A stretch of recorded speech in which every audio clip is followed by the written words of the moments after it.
In 1 week, we had 5 deaths. My father, my uncle, 3 cousins. 4 of them had corona. 3 of them got it in nursing homes and rehab centers. Yet another tragic story from our nation's nursing homes is that New Yorker talks about the family members that he has lost in those facilities. It is estimated that as many as a third of the 90,000 people who have died from COVID in this country passed away inside nursing homes or long-term care facilities. Again, that's 30,000 people and counting, and many people, by the way, believe that is an undercount. We've been talking for months about how many of those facilities became overwhelmed and didn't have proper safety precautions to stop the spread of COVID. My next guest has been investigating nursing homes for the Washington Post, and her latest piece looks into one of the largest chains of nursing homes and how records show many violations that could have been helping to spread the virus have happened behind those walls. I want to bring in the writer, investigative reporter, Debbie Cenziper. She's kind enough to give us a few minutes. Debbie, thank you. Thanks for having me.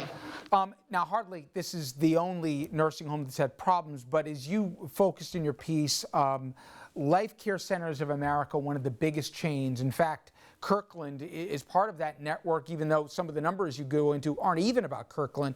It's about other facilities. When you saw the common mistakes and warning signs that went unaddressed, do you believe when looking at it that it was because it was a system that was ill-equipped because there was no financial model that could properly deal with something of the scope of a pandemic, or was the money there and they just chose not to spend what was needed to spend to protect their patients? That's such a good question. You know, I don't think that anybody could have predicted just how bad it would get inside nursing homes. It happened so quickly, and there are so many people working on the front lines every day in nursing homes and, of course, in hospitals. That said, nursing homes for years have had issues with controlling the spread of infections. They've been cited by federal and state regulators for years for all kinds of infection control violations, and not a lot of attention has been paid to that. And so when this virus came through their doors, I think many nursing homes were ill prepared. And what our story in the Washington Post yesterday showed is that even after nursing homes knew that they were in many ways at the center of this pandemic, they continued to violate federal standards to prevent the spread of infections. You know, and you've spoken to more people than I have, but from the people I've spoken that are attached to the nursing homes or people who've lost loved ones there, and by the way, it's not just nursing homes. I talked to people in veteran care facilities, even a place where you had both nuns and priests that this has run rampant through, where you have elderly collected.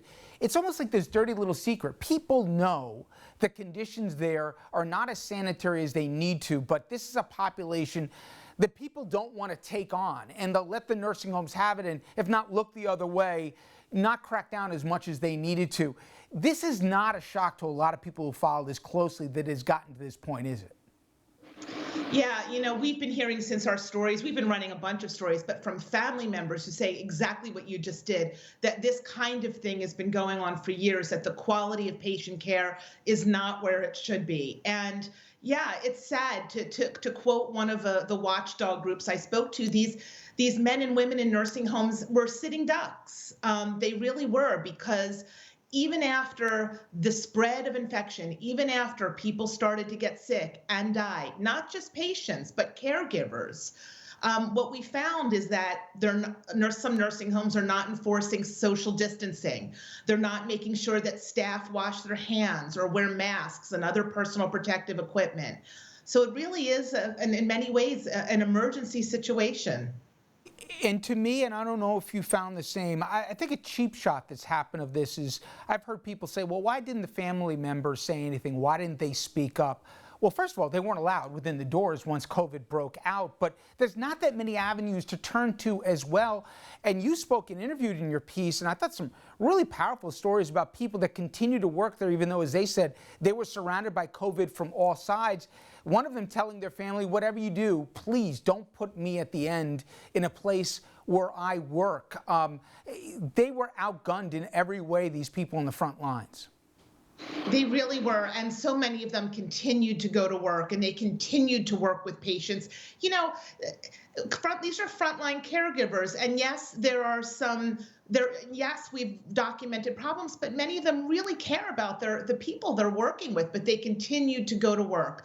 But yes, they were outgunned in many, many ways. And the worst part is that nursing homes locked down. Just as you said, they stopped allowing families to visit for the right reasons. They stopped allowing ombudsmen from different states to go in there.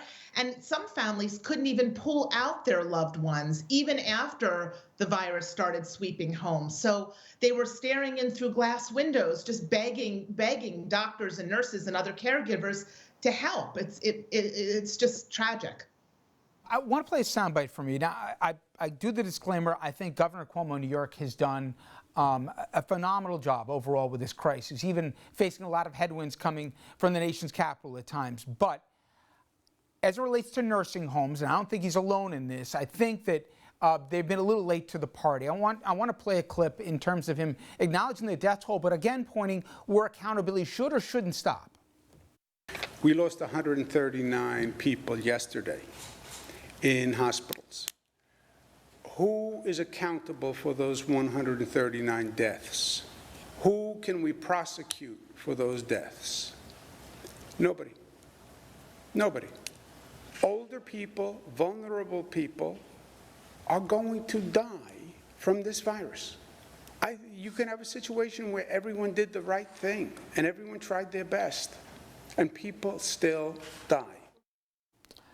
Debbie, there's a few problems I have with that. One is New York insisted, even after diagnosed with COVID, that they sent these people back into the nursing homes, and nursing homes had to take them. That has subsequently changed.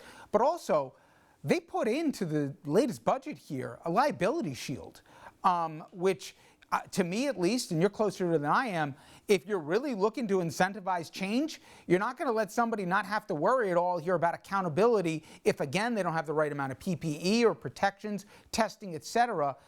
A mixed message, to put it politely, I think. Yeah, you're talking about the immunity deals, right, that states have been offering, including New York, to the industry. Look, the nursing home industry for years has been continues to be a very, very powerful, influential industry with a lot of ties in Washington and beyond. And yeah, you've got, on one hand, very vulnerable people who don't necessarily have a voice against a very powerful industry. And over time, that's led to a weakening of regulations and you know, some problems that we're seeing now, some pretty significant problems. Well, for folks who haven't got a chance, please go to WAPO and check out Debbie and her colleagues' writing. It's been terrific reporting on this subject. Debbie, thank you for a few minutes. I appreciate it. My pleasure. Thanks for having me. All right, everyone, when we come back, we shift gears and we take a look at the race for the White House. Less than 170 days away here. Who's up, who's down, and can Democrats turn the Senate blue? Andrew and I will get into that after this.